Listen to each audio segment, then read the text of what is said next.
Alright lovers, alright mush, how's it going? Armour Pants here, got another video for you tonight. This is not actually my video, but interestingly, the tank in it, the Lowe, however you pronounce it, is actually won by PyschoVadge, the guy driving it in this video, in my last tank competition. And he only went and won it, and then for a couple of days later he mastered it, didn't he? Fuck's sake, jammy bastard. As you can see there, we're just passing the old indicator. It looks like a bulldozer fucked a tank, doesn't it? So an odd looking thing. The Lowe itself, by the way, is kind of odd looking as well, doesn't it? I mean, it has its turret looks like a penis or something, doesn't it? Or like the bell end of a penis. I'll just leave that image with you there. By the way, PyschoVadge, it's kind of an interesting name, pretty cool name. So it kind of means like, so Vag, I assume, is short for vagina or something, right? So it kind of means like crazy vagina or crazy cunt or something like that, isn't it? So, by the way, if you do take exception to the C word, cunt word, I don't care. So there you go. I often find people who take exception to the use of the word cunt. They say, "Oh, I hate the C word." Well, one of my observations of life is if they weren't such a cunt, they probably wouldn't hear the word so often, would they? So there you go. Anyway, so PyschoVadge here now,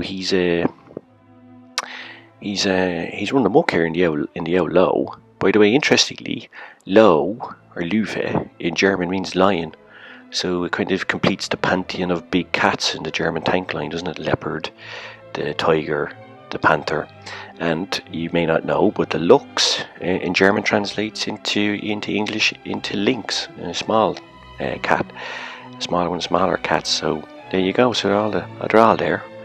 So there you go, a veritable cacophony of cats,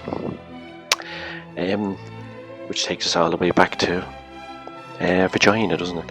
So anyways, that was a nice shot there, wasn't it? A bit lucky, but a nice shot. So the old PyschoVadge here now, he's using this hill, he's using amazing gun depression, and he's using the kind of faster rate of fire of the Lowe, whatever you want to pronounce it. And he's also using this hill to keep himself out of trouble. He's using the trollish armour, he's using the great gun depression, all that to amazing effect. And you'll see in this game he pulls off some amazing shots. You'll see here, by the way, that the faster rate of fire of the German heavy compared to, let's say, the Russian heavies gets him out of all sorts of trouble there. He loads up an APCR round there, because like, when there's a doubt, there is no doubt. Fuck it, if you've got it, use it, right? So, so there you go. And if you saw there in the hill, I mean, at one point it looked like a fucking box full of kids with measles. It was so red, didn't it? And he's like, but he just kept himself out of trouble. Had a bit of luck, had a few bounces and all that. And by the way, this is a fucking great shot. Watch this, bang. Lovely hurling that, isn't it? Lovely stuff. And there's a nice bounce as well. There's an old KV-13 knocking around who's leaving a fucking charmed life. This guy should have bought a lottery ticket because he's bounced a couple of shots off the old PyschoVadge lad. And he comes again here. Look at this guy. He's fucking living the life of Riley. This fella, isn't he? Should go straight out and buy a lottery ticket. Fucking dead luck he's having. There you go. Using the trollish armour again there. Bounces a shot. By the way, I also think, and I kind of made this description before, the old, with the head on it and sort of the gun, because that's a great gun as well, the Lowe. It reminds me a bit like Cyrano de Bergerac, doesn't it? I don't know if you know this guy. It was made into a movie called Roxanne with Steve Martin. And Cyrano de Bergerac was like a duelist and an author and a poet. And he had a massive nose, it was really long, right? And that kind of looks a bit like the turret on the Lowe. And indeed the only thing that was longer than his nose was his sword. By the way, if you were thinking penis there, you probably need to get some psychological help. But yeah, so the Lowe looks a bit like that, it's like got a massively long gun, sword, and does all sorts of damage with it. It's a great duelist, and you'll see here there's some fantastic duels coming up. Now PyschoVadge here, again, by the way, you'll probably notice if you're looking at the game chat, there's a lot of salt going on, a lot of comments and that, which I don't really get, because he's having a fucking great game. And giving him all them comments now, that's actually just going to put him off, isn't it? So, now the old KV-13 that we saw earlier, look at this guy here. What the fuck is he doing there? He's literally like a monkey trying to fuck a doorknob there, isn't he? What? No, he's fucking doing. Tiger 2 takes him down to Chinatown anyway.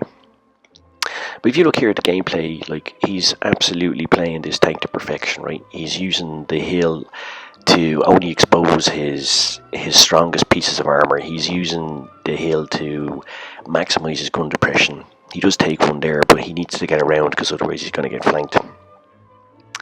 And this is like fantastic gameplay. I mean, he is flicking switches and dropping bitches left, right, and centre, isn't he? So you don't understand what all these comments are going on, but some people, you know, like, we do have a sort of, in some ways, a toxic audience, toxic player base in some cases in this game, and I'm sure you've all experienced it. But he's just keeping calm here. As you said, flicking switches and dropping bitches. He is like absolutely fucking. He's having a fucking great game, this Lowe. And in the end, he does a fantastic carry and a great job, right? He's also, by the way, and I'd say the thing. By the way, just like to point out here, this is the best hiding I've seen from this pattern. This is the best hiding I've seen since Anne Frank. It's fucking amazing. He does a great job. Fair play to him. I mean, look at that. You can't even get a sniff, not a sniff of the red there. Like, that's a fantastic bit of hiding. As I said, best bit of hiding I've seen since Anne Frank. But now the thing is, what he displays in this game, as well as knowing his tank, knowing the terrain, and using both to amazing advantage and to have a fantastic game, he displays something which we often don't talk about enough, but patience. He's remarkably patient. He doesn't rush in. At the time coming down, we see here that the STA rushes in and ultimately gets killed. By the way, if you're wondering why his tracks weren't turning there, he actually said himself that his thumb slipped off the iPad, so there you go. By the way, the old Anne Frank tank over here finally gets killed, and much like Anne Frank herself, is ultimately killed by World War II era German. So there you go. Yeah, so that pattern went the same way as poor old Anne Frank in the end. So you can see there, a couple of missions done, and he did almost 4.3k damage and a well-deserved mastery badge. What a fantastic piece of gameplay. And I have to say, I'm so delighted that he did it in a tank that I was able to provide for being a great supporter of my YouTube channel and that. So fair play to you, Psycho. You're a top lad. Cheers, mush. Cheers, mush. Alright, now, see us now. Take it easy, lovers. Hope you enjoyed the videos, and that was some gameplay. Cheers, Psycho. You crazy cunt. Alright, see us now. Bye.